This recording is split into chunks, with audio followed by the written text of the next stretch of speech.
Welcome to Continuing Studies, a podcast for higher education podcasters. In each episode, we talk to a university podcaster to ask some questions, get answers, and share tips and ideas about higher education podcasting.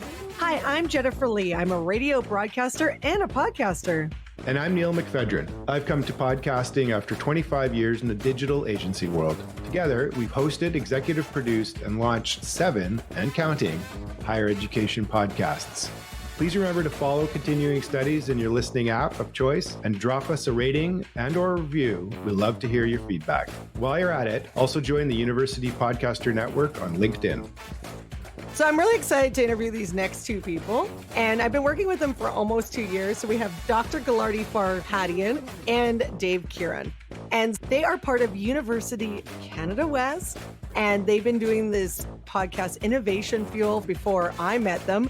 And it is a great private school. If you haven't checked it out, they have a ton of MBA programs, which they're really known for. And not only that, they have some undergraduate programs as well. Usually their focuses are on business, administration, commerce, and related fields, and their podcast reflects that. So what I really love about their podcast is that it sets up their brand really well because they are known for business, especially here in Vancouver, and they interview a lot of entrepreneurs that not necessarily went to the school, but they're big entrepreneurs around the world, and they have some really engaging conversations, everything from new and latest cancer treatments to 3D printing to even recently talking about the history of flu bug shoots. I'm really excited to interview them, so let's get started.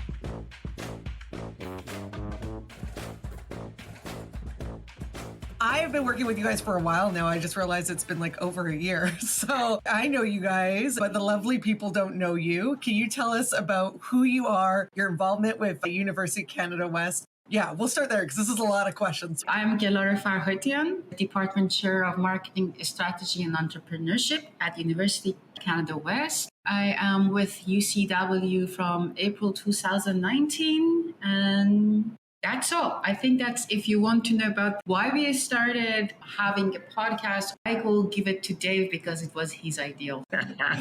Aw, thanks, Gelareh. Yeah, you know something, great minds come together around collaboration. So I am Dave Keighron. I am professor of marketing, entrepreneurship, and innovation. I teach at multiple institutions, including UCW, University Canada West, and I am an innovator around the educational element. I'm trying to change the way we teach, the way we involve students in what we do, in converting them from a student to a learner and creating a learner-centered environment where we give them more application.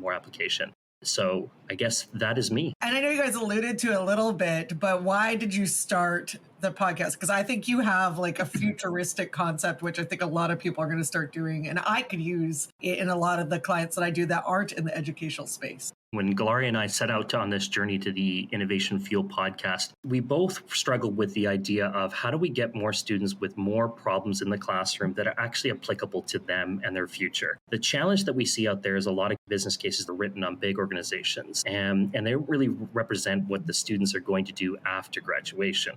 A lot of what we do in Canada, for an example, 98% of GDP in Canada is all based on the backs of small, medium-sized businesses. So we're dealing with small, medium-sized challenges in the market. And how are students being exposed to those elements? And what are some of the challenges, either from a startup to scale up or to those elements? And that kind of led us down the path of how do we get more of that conversation happening? How do we get more of those individuals that are experiencing some of these challenges and bringing them into a conversation and then creating those relevant business cases that we can then bring back into our courses so students can get real application. And we also wanted to make it that we just didn't want to do the same old. We wanted to have fresh ideas in creating, and also in exchange, what we learned from it as we went through this prototyping experience, as we went through these journeys, we found a lot of things that came out of it. So a lot of things that came out of it, we started doing internships and capstones from these things. We started to build further relationships with the business community around us.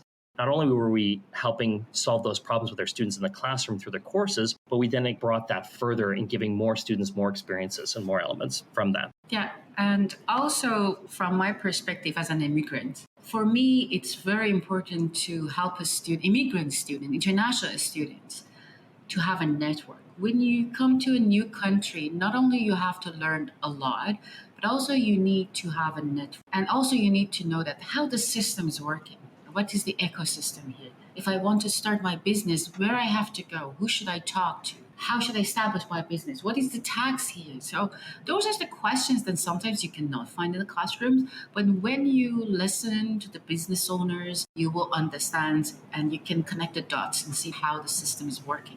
Also, big part is networking. So when you bring a guest from local business in the podcast, and then faculty can bring those guests to their classroom as a guest speakers or client. Their students get a network and they will understand. So if the students, if they build a good relationship with each other, they can move forward, they can get a job offer, or some the client or guest can introduce to someone else. That was very important for me as an immigrant because that is the biggest part and biggest challenges for international students to find a right network to connect with and make sure put the spotlight on my students and show them how great they are by connecting them to real local business owners.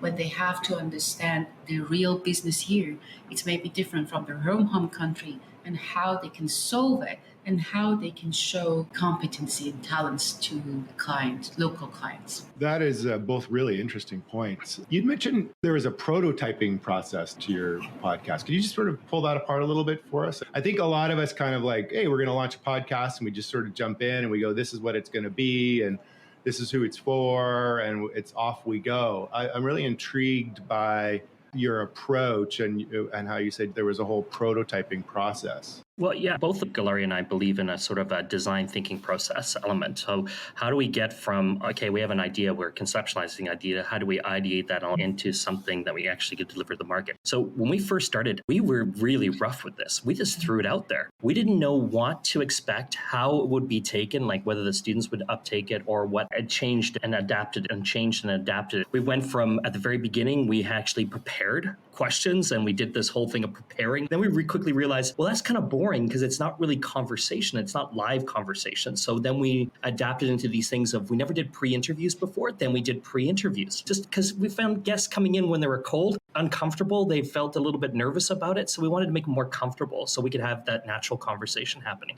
So we did those things. And we're constantly iterating. And what we're learning not only in the podcast and changing the podcast all the time to respond to the customer, because at the end of the day, who's listening, how are they listening, what benefit are they getting out of it? If we're not responding to those customers or to those listeners, then we're not going to be in existence. So we're constantly looking for feedback, looking for Q&A back from customers to find out how can we better deliver this product. But we also are learning, and this is really interesting about prototyping, ideating, and the creating element, is that we're getting all this knowledge that's coming back into the institution. And what it's doing is shaping future courses and programs, because now we need to get more directly aligned with what really do this industry need? Because sometimes as educational elements, we tend to go back to the theory and the ideation of the knowledge and theory, and we tend to get lost in the knowledge and theory, and we forget about the application piece, and we forget about connecting them to, hey, what does the business actually need? Because we're an applied school. Yeah, we do some research, but we're mostly an applied school. So again,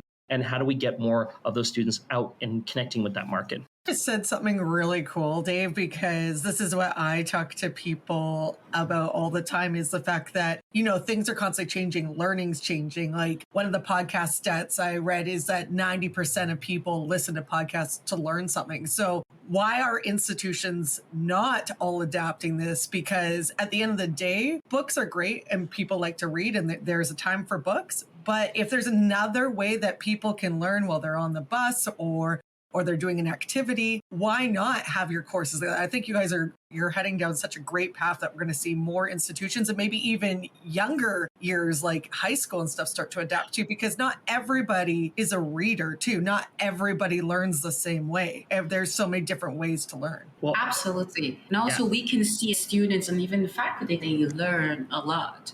We had an episode about BC liquors problem and challenges and legal system. We got a lot of comments from faculty that they learn about the liquor stores. The faculty, I think that, this can be a very good topic for the research. When Dave and I started this podcast, we didn't know anything. We just had a rough idea. Even we didn't know how long would it take. We just didn't have a deadline for our time episode. So we had 1 hour, 45 minutes, or even more than we figured out, no, we shouldn't have more than 30 minutes. But then when we received feedback and we saw that this is not just for students, also for faculty, also for business owners, because they shared the episode with others. And they actually came us to say that they want to have another episode to explain what it's doing now after a year. We are actually, Dave and I, to learn a lot. Also, after a while, we figured out, Dave and I, that we cannot, two of us just doing it. We need a team with us to help us. So that's why we had a producer, Thomas Reynoso. So, for example, he will communicate with faculty, look at their syllabi, look at how we can design assignments based on those episodes, how we can create a rubric for those episodes. Those are other stuff that we are doing it. You just not can have a podcast and put it out there and wishing someone to take it as assignments. It's a lot of work backstage to bring it and make it part of your syllabi and curriculum.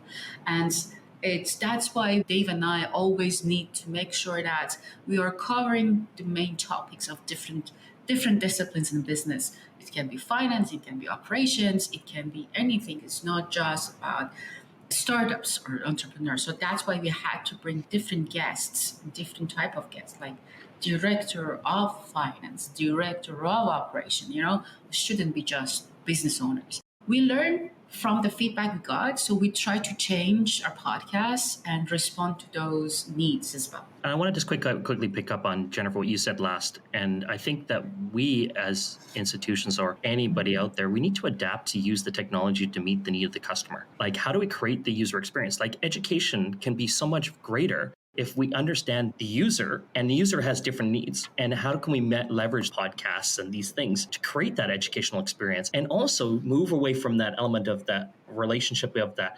professor-student to let's create a center of learning. Let's create that element of that shared innovative element, because I learn as much from my students as they learn from me, I hope, because we have that collaboration piece. We open those doors towards collaboration because they're thinking differently than what I'm thinking about. So how does that shape what we can learn from each other? That's great. I think one of the really interesting, unique things about your podcast is how you use it, and you mentioned that a bit, how you use it as part of your curriculum. So a number of the podcasts, the higher education podcasts we've been chatting with, for example, are targeted at alumni. So it's just a way to keep the alumni plugged into the university. Or other podcasts we've talked to, they're put out by the professor, but it's not necessarily part of his or her curriculum. I'm really curious. I think it would be great for you to share a little bit with our audience how you utilize the podcast itself and infuse it as part of your curriculum. It's not just a podcast you guys are doing, but it's actually a required listen that's similar to you assigning a book to read. This is a required part of your curriculum. We have a list of our episodes and we have the courses, and we can say that, okay, this episode is fit for these courses. And then at the end of each episode, we have a challenge for students.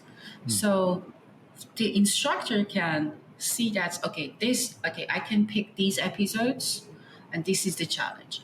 Or they know that if they listen to that one, they say that, okay, I will add these 3 questions for this case. And I ask students to respond to these 3 questions based on this case. So again, don't forget, our episode is a case episode. So we're trying to make a case. So then faculty can use it as a case analysis. So students should try to report. Some faculty even move forward and then bring those guests and ask those guests to review those assignments and give a feedback to students, real feedback. Oh, thank you for your doing it, but this is not my valid propositions. Actually, this is not very good fit to my market. Actually, I don't have a budget for this one. So it's if those real feedbacks come from a business owner, a student will take it differently and they will really learn from them, and they're trying to connect those theories to real work or to real problem. So that is how we're doing it. For 2 courses, absolutely this is mandatory part of, so that's a course-led decisions. But the other courses for marketing, they're using it for asynchronous activity, guided learning activities. So students listen to the podcast that they have to have discussions. They will figure out how to solve that problem. So again, this is if you want to bring a podcast as a part of your work and curriculum. It's a lot of work on back with instructor, with course lead, with course design, with rubric as well. So you have to design a specific rubrics for those cases to actually you can grade the students in the right way. Also, you need to have kind of like CRM system in the background, because if I'm an instructor, I want to connect with these guests. How should I find the contact? How should I connect them? So those are all the backstage activities that we have, and that's why the producer Thomas Reynoso is really helping us to talking with faculty, talking with course lead, and see what is missing, what they actually needed. And we three of us would figure out trying to find guests for those specific topics, and then we're trying to have discussions around those topics with the guests. So yeah, you need to have both side of understandings of the curriculum and also the business side of it, and try to bring them together in one episode, 30 minutes. Yeah, and I think one of the things that we've done had a couple different elements, like Gelareh alluded to it, like having the client in the classroom doing presentations, but it has also gone to the point of we've now seen that full circle of where we've had a client on an episode, then they've done a case study, and then it's gone to an internship or a capstone in order to complete that circle. Because, as Gelareh alluded, the element, there's another layer there. There's the networking layer. There's the soft skills. Like, we need to give students the opportunity to experience the soft skills, the communication skills, the leadership skills, the networking skills, those pieces. And so that is the iteration of where we're trying to ultimately get to, is this element of a full circle, a full iteration. When you were saying feedback from some of the guests to the students, I thought it's like a mini Shark Tank or Dragon's Den that you guys are kind of creating. I love it. And I just want to give Thomas a shout out as well, because he's your wonderful producer that I've been working with for a while. And you said he takes, a lot of time out to find the perfect guest for you guys. So I'm just wondering, what kind of conversations do you have with Thomas to make sure that you guys are ensuring the right guests for UCW? I think that this is how it started. We told him when he started, he said, okay, this is your guest, and you need to put an intro call. We need to talk to them. This is how you're going to do it. And then after a while, Thomas is telling us, I intro call with this person. This person is good for you for this specific topic. It's kind of changed. And he's telling us, because he has more connection right now with faculty, students, and also Thomas is one of our alumni. So he knows the student body. So he will talk with the students, he will talk with the faculty, he will figure it out what's a gap, he will find guests, he do intro call and talk to us, and now we will take it over. So that is a big part. Dave and I couldn't do everything by ourselves when we started. I think, Gelareh, too, it's all part of the learning circle. Like, when we first started out, we're like, oh my God, we're interested in these things. Let's go explore these things. And I think these would be really cool to bring back as the institution. But as you get going and you start figuring things, and some of you hit home runs and you're getting like, wow, we're getting so much listeners on this element. Some was like, oh, I didn't get as many listeners on this one. And I think going back to that same thing is that we're learning as we go through the whole design thinking process, kind of go back to who's listening. And I think you want the person that's closest to that person to be able to help us tell the ultimate story. So I think bringing Thomas into the mix has really connected us back, or closer to the student, the faculty element. So we can bring the faculty pieces in, but he's got a connection with the students. He understands what the students' needs, wants, and their desires are, and we can deliver a better show. You mentioned a couple of times, which I think is great, that there's that feedback loop that you're getting from the listening audience. So how does that work? Are you looking at just analytics, or is there some call to actions that you're infusing into the podcast to get email or using social media? Or can you just sort of pull that apart for us? How does that feedback loop look for you, and where are you getting that feedback? From a student or faculty? I just mean in the general audience. There's a couple times you guys have just mentioned how that feedback and those comments you're getting about specific episodes. Just sort of curious, what are your mechanisms for that feedback? Well, we're definitely looking at metrics around like who's listening. Are people actually tuning in? We can see who's the viewership, how many downloads are coming, how many people are actually connecting with us. We're looking at these things like where are they viewing it from it? And then we're also circling back, and now we're starting to really look at all the feedback from reviews, saying, okay, well, why do we get this review? Let's unpack this element. Let's try and figure out how do we shape the show to get that, if we're hearing like that wasn't very engaging, okay, why was that not engaging? And then we're also getting feedback that are coming through questionnaires. So Tomas does questionnaires with students and faculty elements to get us some feedback on those pieces and listening to those elements. So, I wouldn't say we're great at it yet. I think we're really in the last 6 months, we've started really going down this path to try and align these two metrics to try and figure out what is really the pulse of what the audience wants. I think you're selling yourself short. You guys are getting a lot further along with that feedback loop than a number of podcasts. So I think that's great because there's so much good stuff that you can get. I really like how you're listening to that feedback and applying to future episodes as you move forward too. But do you find that because of the way you've set up these episodes and their case studies, that what you're creating is a whole catalog of evergreen content? Are you finding that your first couple of episodes are still relevant and you can still use those, or another prof at the school can use those? And so you're kind of building a catalog of evergreen case studies that you're adding to, versus it's not necessarily just about the next episode per se. Yes, we are. And actually, Gelareh reminded me, I need to go back to the library and let them know that they can do this. So the library's just actually built in a system now that allows us to allow them to track all these episodes and make it easier for students and faculty to find. So we are starting that evergreen content, but we're also doing something different, Neil. And what we're doing is we're going back to past guests and having conversations with them to see where they were way back when and how things have changed and how they have adapted. So we might have done a case study on them back then, and maybe the students gave some input element and wow, and we're coming back. We're also trying to bring in the student body. Like we just did an episode recently with one of my past students that actually took the learning in my classroom and actually put it into application, had some success. We want to make sure that we're telling some kind of a journey. Everything that we design and create, we got to think about the hero's journey.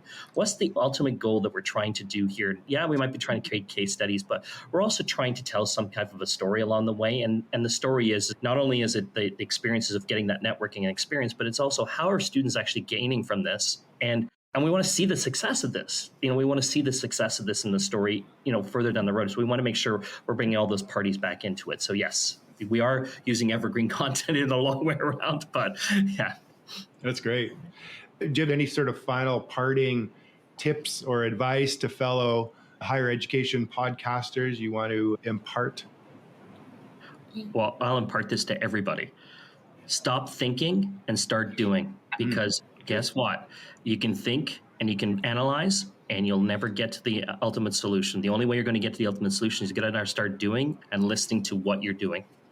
Also, I should say that, a written case study is often quite old, because you need to find a case, you need to work on the case, you need to write a case, you need to get a peer review, you need to get a publication. So this is going to be a little bit old, but also when you have a kind of podcast about the case study, you just have a discussion with them. What's their problem with that? And then there is no keynotes on these episodes.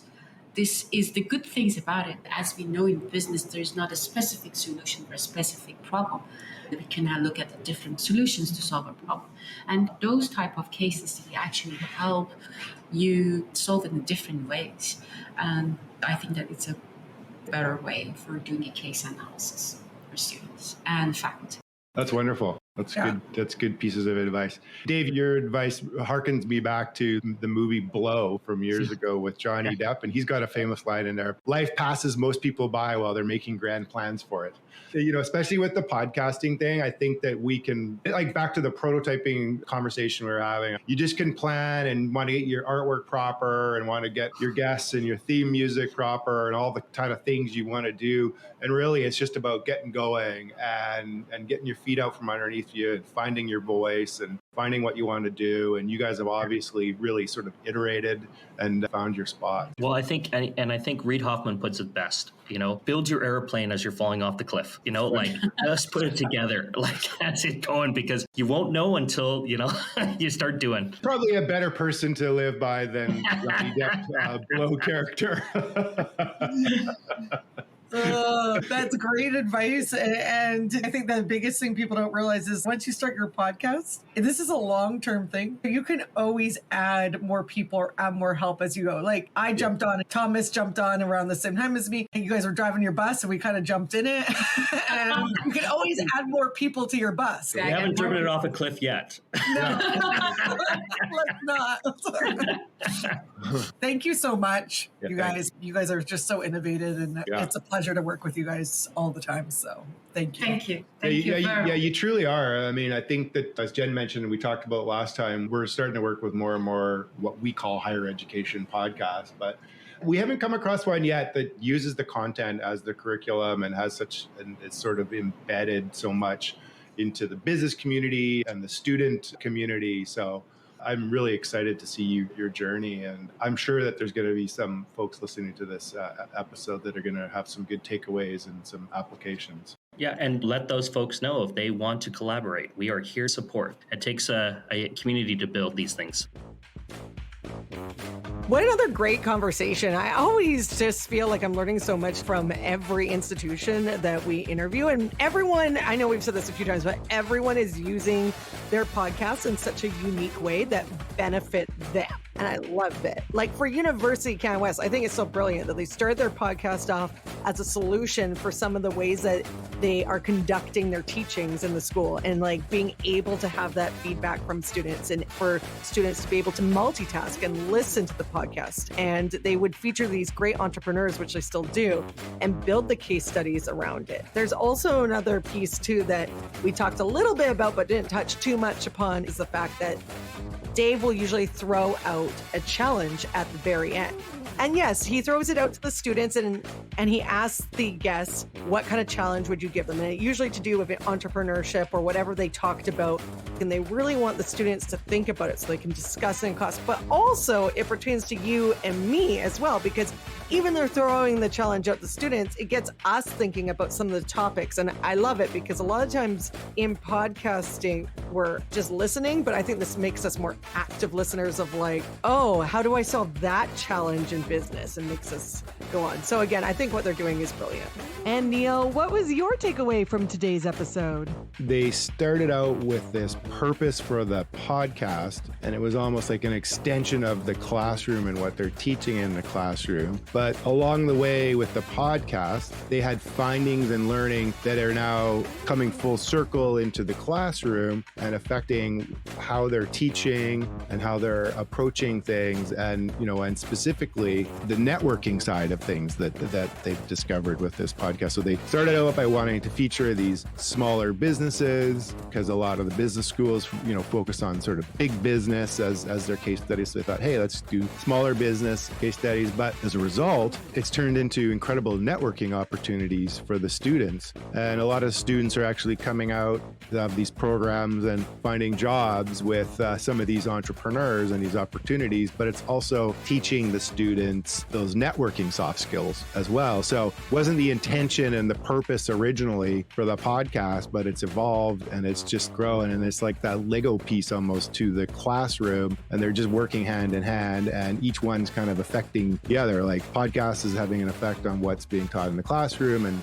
and so on and so forth. So fascinating for sure. And I just think some really good learning for the audience of, especially parts of the audience here who are just starting their podcasting journey of, you definitely need your purpose from the get-go, but you never know where you're going to end up. And it's just an interesting journey. Yeah. And like you said, people who are starting, I think what they could take away is the fact that they're using this as a relationship building piece. Like you mentioned, it's a way to extend the relationships within the university. So then they are able to help their students really flourish, because at the end of the day, when you leave a university, you're going to need help to get a job, and you want to be able to get your foot in the door. So I think this is a great win-win for everyone. Yeah, very cool. Okay, well, I think that's a wrap for this episode. Thank you for tuning into the Continuing Studies Podcast, a podcast for higher education podcasters. We hope you found this episode informative and inspiring. If you enjoyed the show, we encourage you to follow and subscribe to our podcast on your preferred platform so you'll never miss an episode. And if you found this episode particularly valuable, please consider sharing it with your friends and colleagues who also might be interested in higher education podcasts. We also invite you to join the University Podcasters Network group on LinkedIn. Just search for University Podcasters Network, where you can connect with other podcasters in higher education and learn from others in the field. Thank you for being part of our community. We look forward to continuing to bring you valuable insights and conversations around higher education podcasting. See you in the next episode.